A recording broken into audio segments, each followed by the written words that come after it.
In our top story tonight, a tropical disturbance will be moving into our area this weekend. News Channel 8's Wes Small is on the phone with Brian Seeley of the National Weather Service in Puerto Rico. Thank you very much, Jerome. On the line with us this evening, we're going to get right to it, is Brian Seeley, National Weather Service out of Puerto Rico.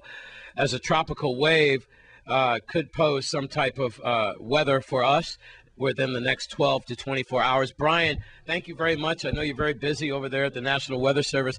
Could you please tell the people in the Virgin Island territory exactly what to expect in the next 12, 24 hours, sir? Yes, you're welcome. Yes, we do. We have a tropical wave, fairly active one, as is typical for this time of the year. Currently, the wave axis out here east of the Lesser Antilles. In fact, moisture associated with this tropical wave is already spreading west-northwestward from it across the U.S. Virgin Islands, and we expect this trend to continue through Saturday and on into Sunday, at least the first part of Sunday, with sort of an increasing amount of bands of showers and some embedded thunderstorms, locally gusty winds, as well as some locally heavy rain. All right, Brian, what are the odds that this will be a named tropical storm as it passes our area or after our area? Any indication, any guesses on that? The National Hurricane Center in Miami has said that the system, during the next 48 hours, has about a 20% probability of possibly developing into a tropical cyclone. At this point, you know, it's becoming a little more organized, but there's no real signs that it's going to sort of ramp up anytime quickly, we think before it gets to the territory. But, as always is the case, as we head through the end of July until August, September, we need to keep a closer eye on each one of these waves as they move in. So at this time, doesn't look like development, but certainly would expect some fairly active weather. All right, Brian, as things are heating up this hurricane season, anything in back of this one that could pose a threat down in the next few days or so? I know it's heating up out there. Yeah, no, that's true. At the current moment, have a little bit of break after we kind of get rid of this wave for the weekend. At least the second half of Sunday looks okay, but as is often the case, Monday, Tuesday, drier, but still with a chance of a shower or thunderstorm around. And after that, there's another wave out in the East Atlantic. We'll keep an eye on it, but no immediate signs of any development at this time.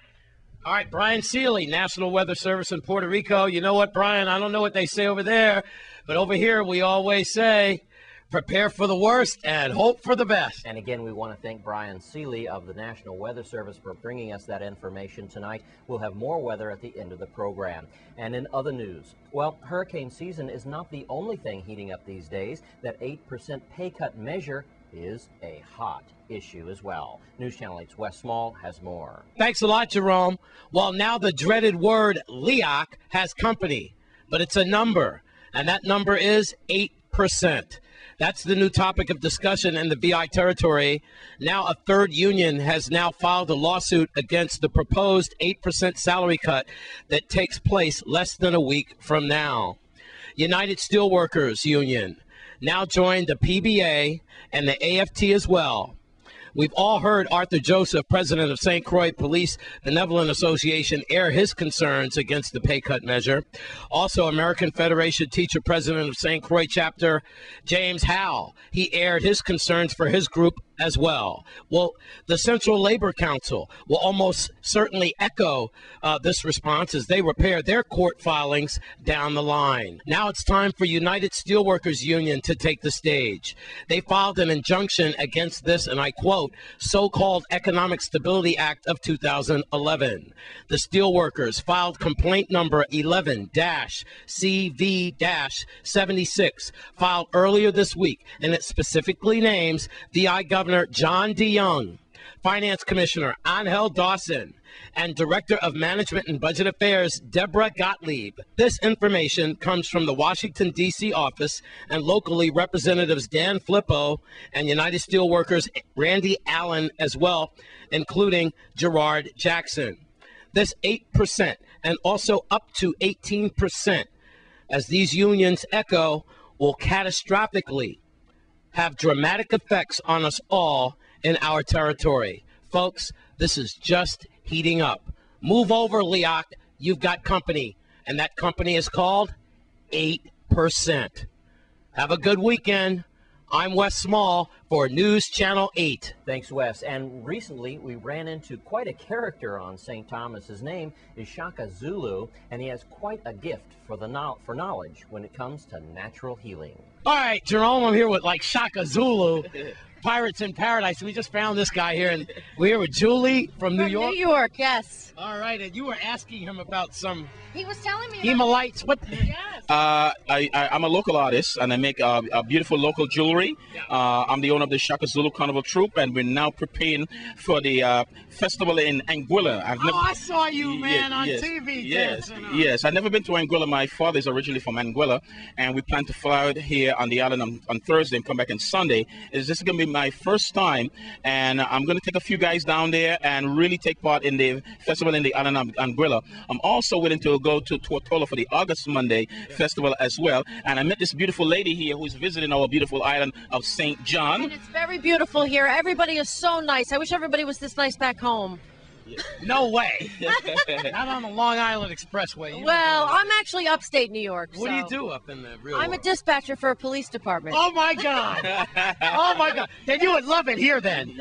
Because if you got 911 here, you'd have to tell police. All right, you got to get to Miss All for the Better. All for the Better. You know, Miss Jones with the 3-foot cow. Right next to that. That's how you'd be doing it? Goodness. Well, people call for the police for you wouldn't believe what. Oh, I can imagine. Yeah. I used to work for Eyewitness News, so I know. Oh, my goodness, yes. But you happy here? You having a good Oh, time? my God. It's absolutely first time to an island, and I just met this What gentleman. was he talking about your ailments? Well, not me, but my mother has arthritis, and he was saying that the hematite stone, Hematite. Sorry, Hematite, you know, the magnetic stone, the hematite material, dark gray material, tends to help to neutralize the pain. You know, there's two types of arthritis. You have your osteo and your rheumatoid. The osteo deals with the bone. You know, as you get older, you know, your fingertips start to fuse. That's what I got, osteo. Yeah, but the rheumatoid is more like, you know, build up with the crystals within the joint and the inflammation that gives you the pain in the joint.